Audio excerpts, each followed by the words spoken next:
Bien, en un video anterior habíamos visto cómo descomponer vectores. Es decir, una vez que tenemos un vector que no está ni en el eje de las X ni en el eje de las Y, nosotros lo descomponíamos en sus partes o en sus componentes en esos ejes. Ahora vamos a ir al revés.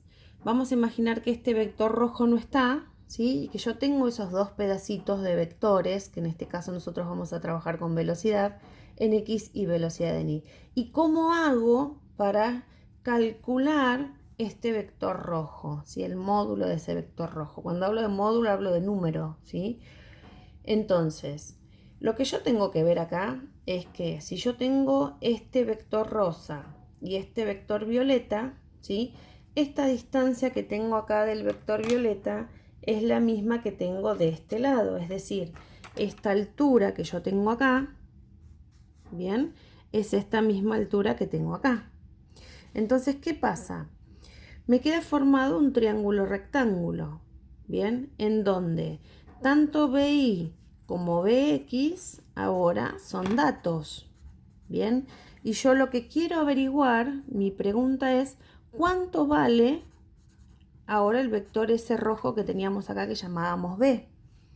Entonces, si BI y BX son datos, yo lo que tengo de datos son los lados de un triángulo rectángulo, ¿sí? Los catetos. Entonces, esta distancia es esta distancia que es la que llamamos BI. Entonces lo que vamos a hacer es a través de Pitágoras calcular ese vector B, el rojo.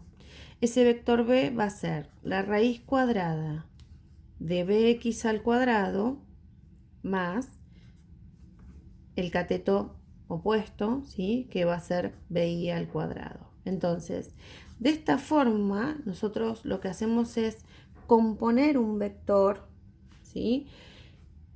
Teniendo de dato esos dos pedacitos de vectores, el de X y el de Y, podemos calcular cuánto vale el módulo del vector total. ¿Qué quiere decir? Nosotros, si lo vamos a trabajar, esto se trabaja en distintos conceptos. Supongamos que nosotros tenemos un tiro oblicuo, ¿bien? Entonces, ese tiro oblicuo yo puedo saber que la velocidad en X siempre va a ser la misma, ¿sí? Supongamos que la velocidad inicial en X era de 5 metros por segundo. Entonces, en cualquier parte de este recorrido, supongamos acá, la velocidad en X también va a seguir siendo 5 metros por segundo. ¿Está bien? Pero ¿qué pasa con la velocidad en Y? La velocidad en Y inicial, supongamos que fuera de 3 metros por segundo. Bien. Esta velocidad en Y, que arrancó siendo en este punto de 3 metros por segundo, llega a su altura máxima y esa velocidad en Y, en ese punto de altura máxima, sabíamos que valía 0 porque acá la velocidad disminuye, dijimos, hasta la altura máxima. Pero como después esta velocidad empieza a aumenta, entonces en este punto la velocidad en Y debería ser mayor que 0. Bien, supongamos que esa velocidad en Y vale 1,5 metros por segundo. ¿Qué quiere decir?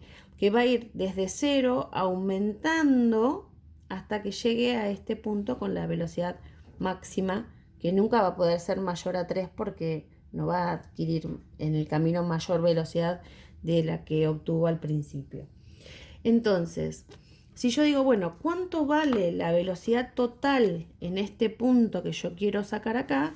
Bien, necesitaríamos calcular la velocidad en X al cuadrado más la velocidad en Y al cuadrado en ese punto. Entonces, el ejemplo sería la raíz cuadrada. La velocidad en X, en este caso, eran 5 metros por segundo, lo elevamos al cuadrado, más la velocidad en Y, ahí era 1,5 metros por segundo, lo elevamos al cuadrado. Calculamos esto y tenemos el valor de la velocidad en este instante, ¿bien? Donde ya pasó la altura máxima y esta velocidad en el eje de la Y comenzó a aumentar nuevamente. Pero para el eje de las X, esa velocidad siempre se mantuvo constante porque es una MRU.